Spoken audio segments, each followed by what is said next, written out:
సుబ్రహ్మణ్య భుజంగ స్తోత్రాన్ని ప్రతిరోజు నియమంగా చదువుకునేటటువంటి అలవాటు ఉన్నవాడికి చిట్ట చివర జ్యోతిస్వరూపంతో సుబ్రహ్మణ్యుడు దర్శనమిచ్చి స్కందలోకానికి తీసుకెళ్తాడు అంటారు.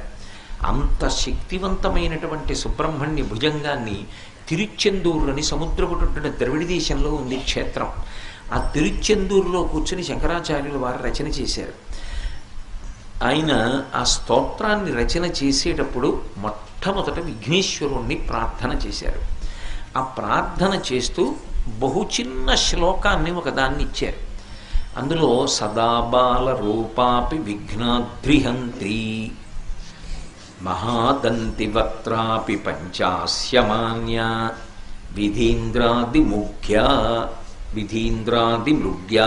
గణేశాభిధామే విధత్తాం శ్రియం కాపి కళ్యాణమూర్తి.